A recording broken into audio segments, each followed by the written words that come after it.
Welcome back sa aking channel. Itsura ng bahay ni Eman Bacosa Pacquiao ikinalungkot ng marami. Money unfair nga ba ang pagtrato kay Eman o sadyang simpleng buhay lang talaga ang gusto ni Eman at ng kanyang ina na si Joanna Bacosa? Panuurin at pakinggan ang buong detalye.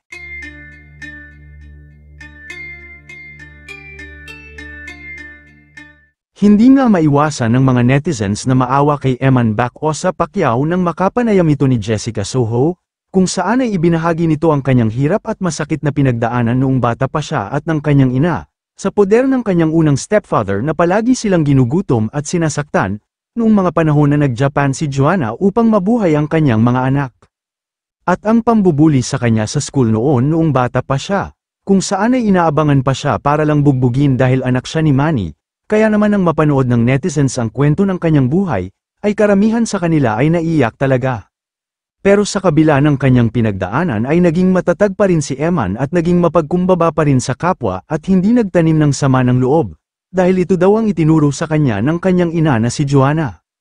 Samantala, hindi naman naiwasan ng ilang netizens na questionin si Manny Pacquiao, nang ipakita ni Eman ang kanilang simpleng bahay na pag-aari ng kanyang pangalawang stepfather na si Sultan na asawa ngayon ng kanyang ina, na itinuring siyang parang tunay na anak at pumuno ng pagkukulang ni Manny bilang isang ama.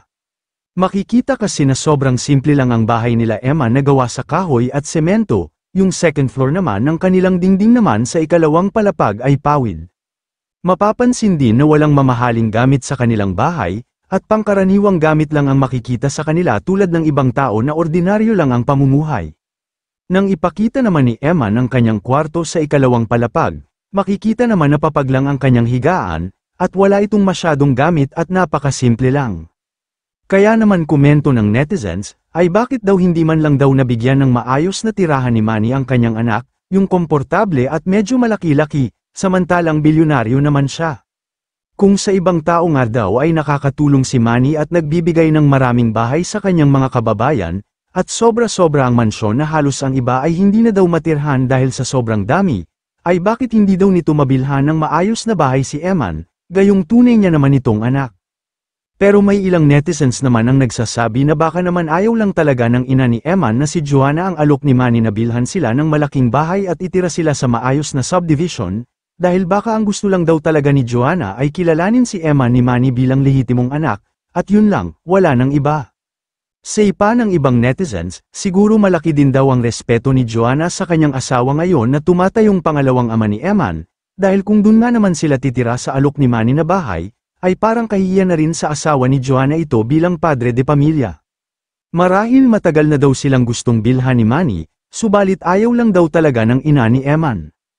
At base naman sa mga naging panayam kay Eman, ay gusto nito na tumayo sa sarili niyang mga paa upang tulungan ang kanyang pamilya, at ayaw din na umasa sa sustento ng ama. Bagamat, sinusuportahan na siya ng kanyang ama financially, ay gusto pa rin ni Eman na itaguyod niya sa sariling kita niya ang kanyang pamilya. Pinapakita lang daw ni Eman na kahit anak siya ng bilyonaryo at sikat na tao sa buong mundo at matulungin sa kapwa ay hindi lahat pera ang habol, kundi pagmamahal ng isang magulang na matagal niyang hinahanap-hanap. Kayo mga ka-showbiz, anong masasabi niyo sa ating showbiz topic ngayon? Kung may opinion kayo ay magkomento lang kayo sa aking comment section.